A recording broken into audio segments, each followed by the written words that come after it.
Debin, I need to tell you something. Tell me, honey.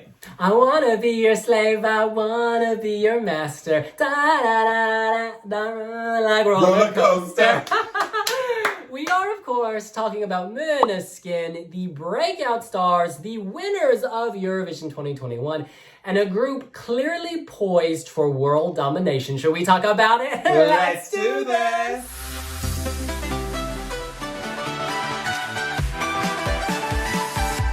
Deb! Hey, William. We are, of course, talking about Måneskin, who are tearing it up commercially, visually, editorially. Let's just review some of their achievements, starting with the global viral charts on Spotify. It's Beggin at number 2. Beggin, I'm begging. Love that song. Love. Good. It's funny because, actually, what else is on the top 10? I Want to Be Your Slave, number 6. I wanna be your slave, I wanna be your master. And that has consistently been in the top 10 since its debut. Now, what's interesting to me is they're clearly not a one-hit wonder. Oh, no. Win with Eurovision, but then chart with other songs. You know, for instance, I Wanna Be Your Slave, I know, hasn't even been released as a single. No, yeah. Isn't that amazing? But it was but they gave a video performance at the Wee Wee Jam. Love them. The fact that they're so generous that they would put that performance on the Wee Wee Jam says how much they love their fans. Do you know what I mean? They just want people to experience the music. They don't care if it's MTV. They don't care if it's their Vivo. They just want people to enjoy their music. I'm obsessed with them.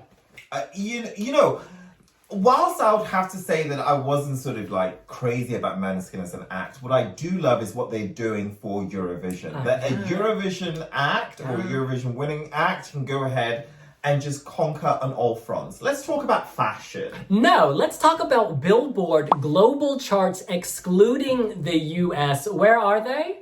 Top 10, honey. I Want to Be Your Slave just inches and sits comfortably at number 10. Also, they are number 1 on the Billboard hard rock charts. They're literally everywhere. And now, I guess, we could go on and on about their achievements. And you know what? They've also got 2 top 10s on the official UK charts.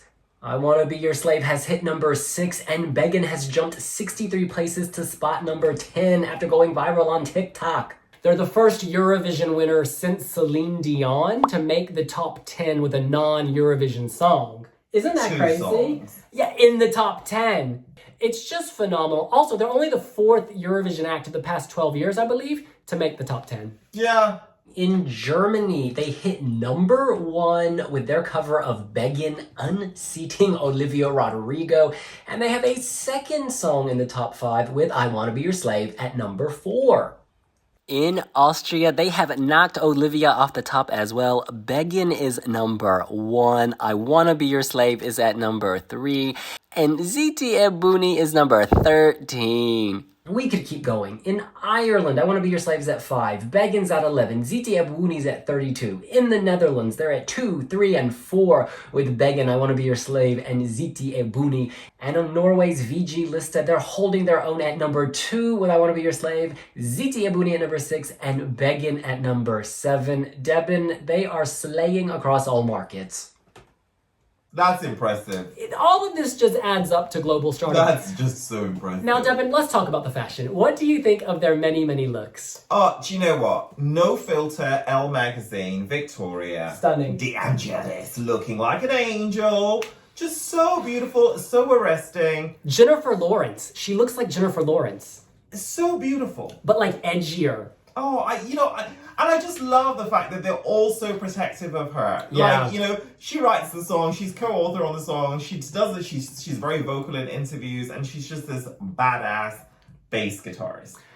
Let's talk about Vanity Fair. Oh my goodness. They, of course, were on the cover of the Pride Month issue, and a lot of people are like, how are they LGBT? The point with them is that they represent this progressive thinking, a generation that's all about living your life on your own terms, acceptance of all people. You know, Victoria, in that interview for Vanity Fair, she says that she pursued her own interests. She's a woman in rock, for instance, which still, she says, she faces no hurdles, but it's not easy, right? You have to be bold. Public figures of tolerance and diversity. Yes. And do you know what? To be an ally, you don't have to be You don't have to be. LGBT. Yeah, you don't have to be. You don't have to You don't be. have to be. And I love this cover shot. Damiano on his back, tongue out.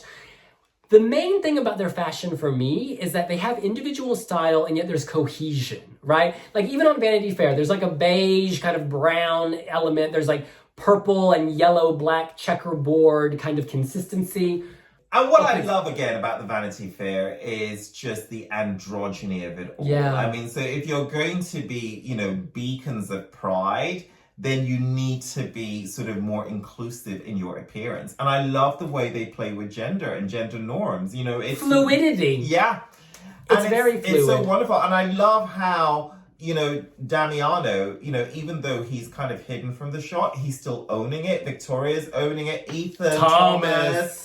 Like, all four of them are just solidly working every angle. Ethan is an interesting one to me. He has this aura. When you're around him, he's zen, he's peaceful. He gives off a warmth without being loud. Like, he's not like, do you know what I mean? He's able to like command attention without actually making any noise. There's this like warmth. I love how in this shot... He's always showing skin.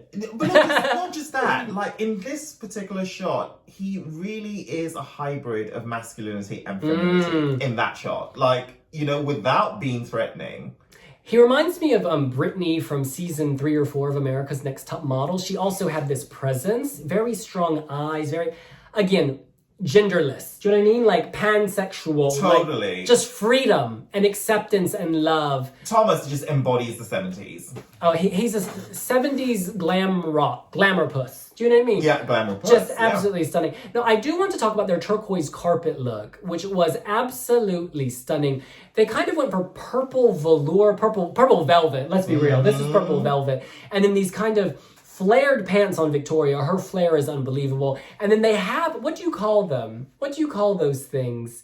A lavaliere. The lavaliere that they have, like a long tie. It's just stunning. And she made hers into a pussy bow. Again, cohesion, but individuality. Who designed that? Nick Sirioni. I actually met him at Unser Song für Tel Aviv. He's a very famous stylist. I think he works with Francesca Michelin as well. Marco, he works with lots and lots of stars in Italy. Just iconic. That's a really strong look. It's strong.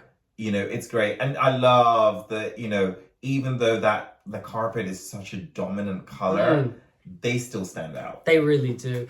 One other thing I want to talk about, the lyrics of I Wanna Be Your Slave, they said that this is all about not being put in a box. You can be many different things. Damiano said in an interview in Italy that it's all about representing all facets of sexuality. Oh yeah, owning your sexuality, facets. being yourself, and just like living in your truth in that very moment. Yeah, I gotta say, the interview that I did with them after their rehearsal, they were so lovely, so open, so warm, and they talked about kind of being bullied in high school, being the different ones, you know, being judged for the way they present, for their sexuality, just the way they present, right? Because discrimination takes many forms. Many forms. Even, you know, the way you dress, people can judge you and say all sorts of nonsense. But they've just really stayed strong and true to each other. And I love the bond that they share and the energy that they give. Well, just the way like we dress, it's very against like maybe gender norms about how you should wear and how you should dress, and boys shouldn't wear makeup and stuff. So we do it also like to give a message of freedom to be yourself and whatever you like. And you know what? When Miley Cyrus calls you her best friend, girl, you know something big is coming, okay? I also love that about I Wanna Be Your Slave, Victoria, this is on the Weblog's Instagram and the website, she says, I recognize myself in the dualism of opposite things. Each of us tends to get an idea of himself and get stuck there. Instead, one can have pleasure in thinking of being the opposite, something else, while remaining oneself, striving for things that you can appreciate later, but you don't feel ready for now. and that's their life story. You know, started out as street buskers in Rome, and now they're like, you know, world megastars. It's funny, in our interview, I was like, y'all were buskers in Rome. But then they were like, well, you know, it was on the street with Gucci and Armani. Some Como del Corso realness. You know, one thing we love about you is you started as buskers in Italy. And I think some people think that's easy, but I've seen people be really rude to buskers. Could you tell us about that experience and what you learned? I have to say at the beginning it's really embarrassing because you have to like take all your instrument in the middle of the street and put it right there and say, okay, I'm gonna play right here. And everyone is like hating you. All the people that lives there, they were always calling the the other police. buskers. Yeah. Or the other street players, they were like, that's my spot. We were like, no, that's my spot. No, that's my spot. What street were y'all on? It was Via del Corso in Rome. Like the main street in Rome. Exactly. Yeah, exactly. Fancy. Yeah, super fancy. Fancy buskers. Like Prada and Gucci. No, but they are lovely. They're just, I don't want to say, no, I am obsessed. Every song I hear from them, Coraline. Have you heard Coraline? I have, yeah. This group is here to stay. This group ain't going nowhere. I just hope the lineup doesn't change. This is not a Sugar Babes Destiny. Oh my God! You threw me in that one! This is not a Destiny's Child situation. Their connection was born. 3 of them were in this group together in high school. And then I believe they advertised for Ethan to join them. Their connection is built on years of friendship. One of my favorite moments, and you can see this on the Weeby Blog's Instagram, and I'll probably put it on YouTube as a short as well. I asked Victoria, do you have any drama as a woman in rock? And she said, no. And that's partly down to this warm environment, the supportive environment created by my bandmates. I'm so grateful. This is not a cheap connection. But she also, she was the ingredient they needed because she encouraged Damiano to kind of wear makeup and experiment with different gender styles because that was her, that was her persuasion. She adds so much. There's I almost feel, my sister said this when she met them. She's obviously very young, very beautiful, but there is a warm motherly quality. Some people just give off this air of I want to care for people. She's got this real warmth, this real generosity of spirit, and I think it really adds something to the group. At the press conferences, the Eurovision press conferences in Rotterdam, she really spoke. She's the mouthpiece of the group in many ways. Damiano spoke a lot as well. But she's very good at translating things, translating the emotion, translating... Yeah. And capturing the essence. The name of the group came from her. She's half Danish and, she had to kind of guess a few. They didn't know what to call their group and they thought, let's come up with a temporary name. And it was the first thing she threw out. And then they were like, actually, no, we do like the sound of that, but we'll change it later. And they never did. Because her instincts are on point. And I gotta say, Moonlight, the shining of the moon, this is apt because... You know what, Devin? Moonlight touches all people. Moonlight embraces all people. No matter where you are in the world, you can take in that beautiful radiance. And I think that fits with their overall theme, which is love yourself, love other people, and rock on. Yeah. And rock and roll is here to stay, boo. Girl, and so are Måneskin. Yeah. Oh wait, I forget. Sorry, the protocols. We're both vaccinated, and we're both in a household bubble, and anyways. Protocol, yes. In any case, we think Måneskin are here to stay. What about you? Are you looking forward to more new music? Do you think they should play a prominent role in Eurovision 2021? Let us know here on Weeby Blog. That's interesting because they were asked about that would they like to host, and they actually passed the buck on to Alessandro, didn't they? Yeah, I think this is actually very smart. I think they understand that they are musicians, and while they can do many things, they want to focus on their music, and why not? They now have a global platform for their music, so you should focus on your music, get more music out there, build your, base even further. They have their whole careers to host, to do, whatever they want. They recently appeared in Nikki Tutorial's video. I love that they did that, the freedom. They're doing lots of interviews. They performed. The second one they've done, right? They were also in Lotta Palisberg in Sweden. Yes, they were. They ain't got time to host. They have other things to do. But what they can do is rock out as the interval. Oh, they're going to kill it. They're going to kill it.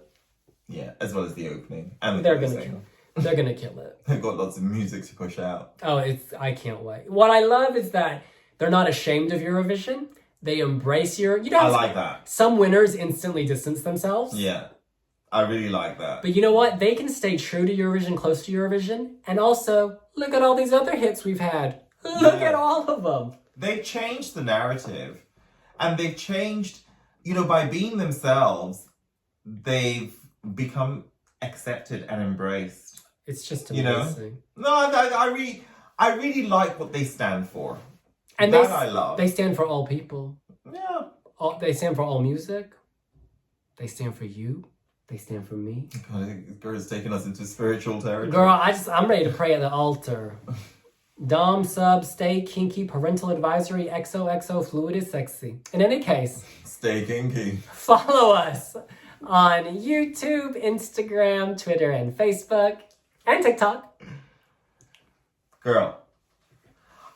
Måneskin, are they on Pinterest? I doubt it, because they were not pinning about baking and baskets and making mood boards on fabric. But we will see you later. Bye!